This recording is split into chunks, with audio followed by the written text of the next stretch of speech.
El periodista Guillermo Gómez presenta su primera sección, VIP. Nos encontramos en nuestra primera sección, VIP, donde le vamos a presentar a nuestro primer personaje de la semana.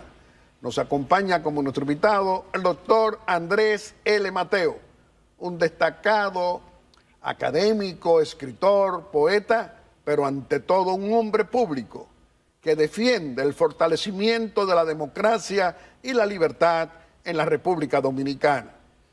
Doctor Andrés L. Mateo, nos sentimos muy contentos de tenerlo hoy aquí en Aeromundo y nos gustaría iniciar esta conversación para que usted, que anda interpretando los padecimientos de muchos dominicanos de todos los colores políticos, nos pueda decir qué piensa usted de los padecimientos de la gente en el campo político, en el campo económico y en el campo de las insatisfacciones por la delincuencia, la inseguridad y otros. ¿Qué diría usted?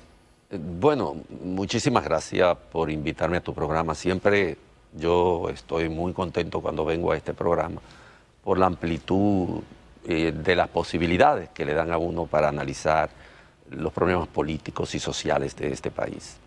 En relación con la pregunta, el país tiene una encrucijada difícil por muchas interrogantes en relación a la práctica política actual.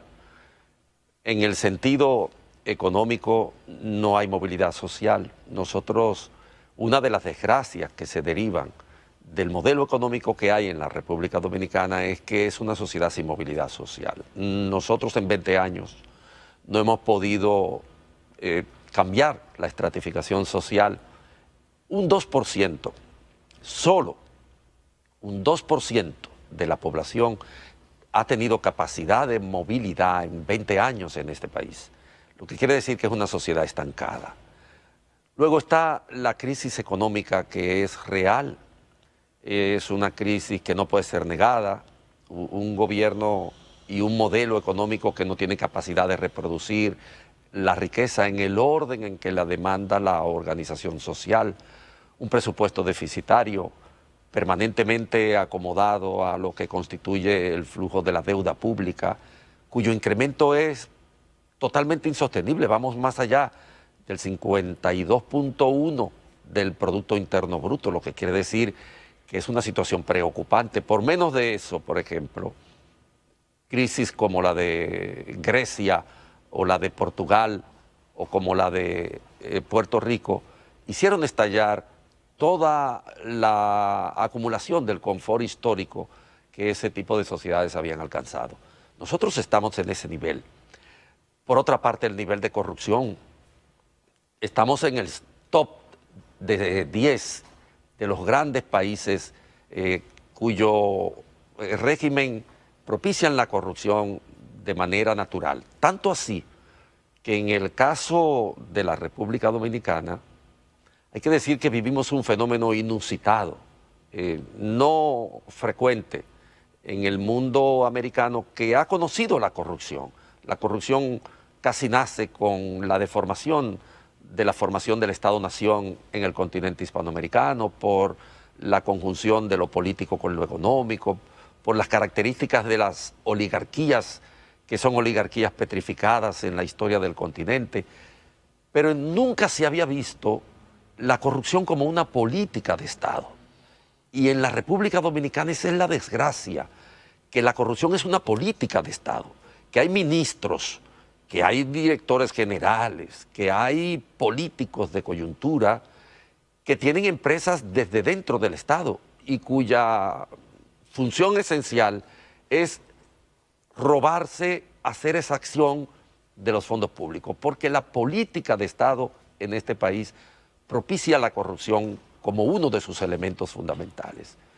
Está el hecho de que uno no ve solución a los problemas inmediatos en el ámbito institucional, porque nosotros tenemos instituciones de tanto nivel, de tantas debilidades, que obviamente a las instituciones se sobreponen los personalismos, se sobrepone la instrumentalización, Es lo que ocurre, por ejemplo, con lo que se llama las visitas sorpresa. Es una instrumentalización del Estado, es una gestión de Estado del siglo XIX.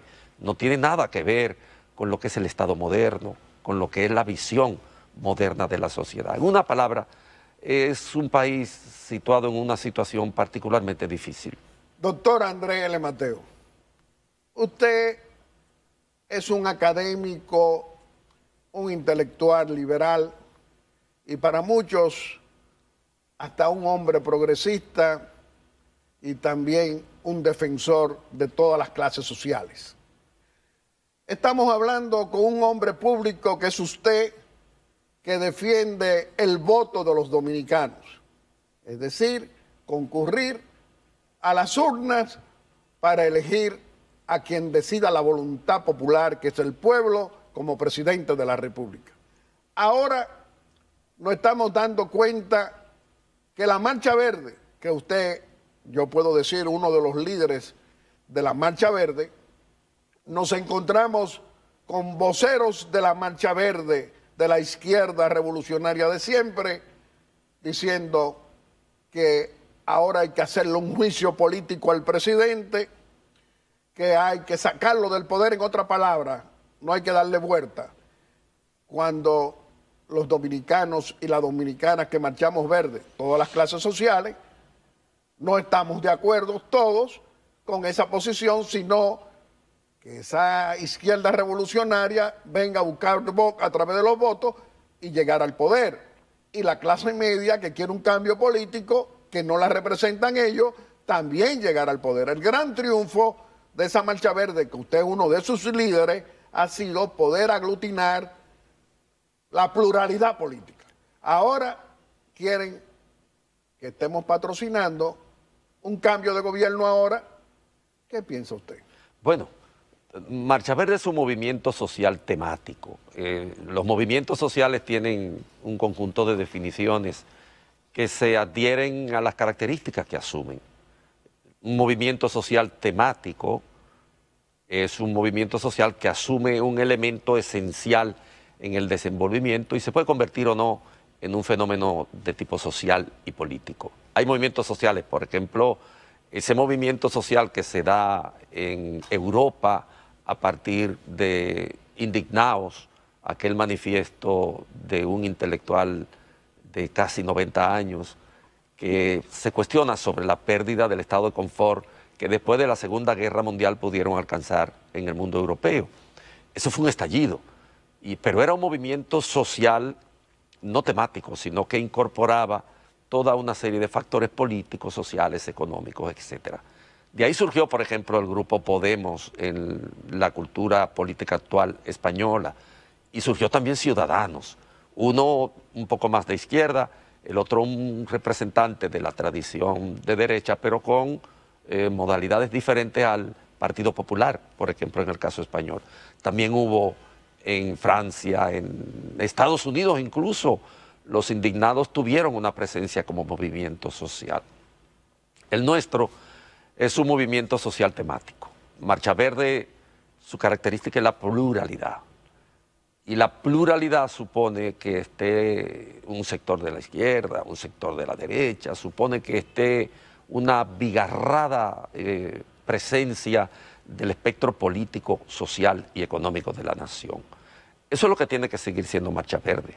La expresión popular, abierta, de toda la utilización de los descontentos y de la falta de satisfacción que tiene el país de no lograr los correctivos necesarios por las vías institucionales.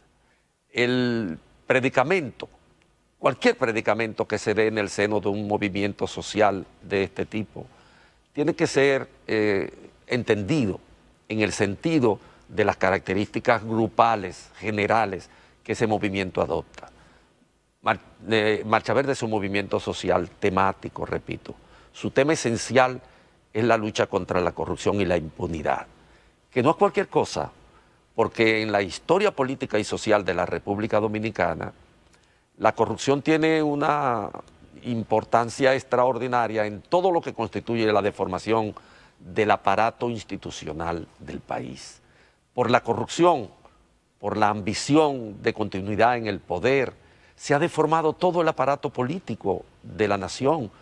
Nosotros no tenemos instituciones. ¿Por qué se desesperan en el seno de Marcha Verde los sectores que participan en ella?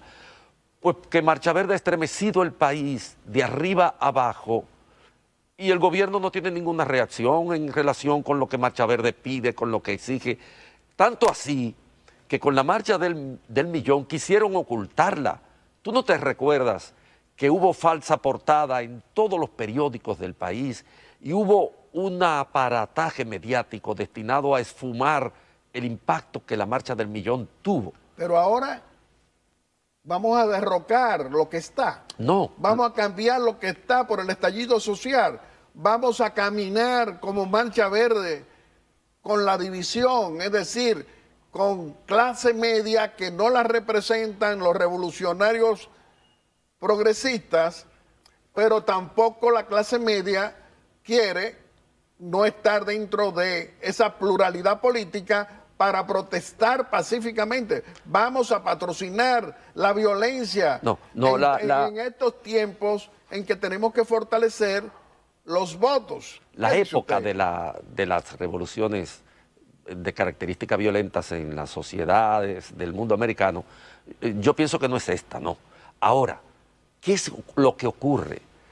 Que la gente que choca contra la indiferencia, la indolencia del aparato del Estado, termina preguntándose si hay salidas institucionales en la República Dominicana, puesto que las instituciones están secuestradas, totalmente secuestradas. El ámbito de la justicia no es confiable, porque tenemos un procurador general de la República que responde directamente a las directrices del presidente de la República. No es confiable el ámbito, por ejemplo, de la prensa. Un gobierno que tiene cooptado a más del 90% de los comunicadores, que domina el espectro de la comunicación de esa forma, puede falsificar lo que constituye la expresión de la voluntad popular, lo puede hacer. Entonces las angustias terminan estallando por esas vías. Uno se pregunta, ¿hay soluciones institucionales en la República Dominicana? Danilo Medina es capaz de respetar las soluciones institucionales, es capaz de ir a un ámbito de elecciones, por ejemplo, en igualdad de condiciones, sin la ventaja del aparato del Estado, sin la ventaja del presupuesto. Esas son las interrogantes que llevan a las salidas y planteamientos que plantean el camino corto, porque el camino largo muchas veces hastía y uno se pregunta, no hay soluciones institucionales. ¿Qué corrupto hay preso realmente en este país? OISOE, por ejemplo, hizo una mascarada, eso es justicia simulada. Ahí no están presos quienes eran dueños del negocio. Ahora mismo acaban de darle la libertad a los del barrio Los Tres Brazos. Están condicionados, hubo una solución de los jueces, pero todos sabemos lo que pasa con ese tipo de sentencia, que se quedan en la calle, se meten en el freezer. Por ejemplo, le dieron ahora, calificando de complejo el caso, 18 meses más para investigación, un caso que está requete contrainvestigado, porque hasta una comisión especial trabajó en ello.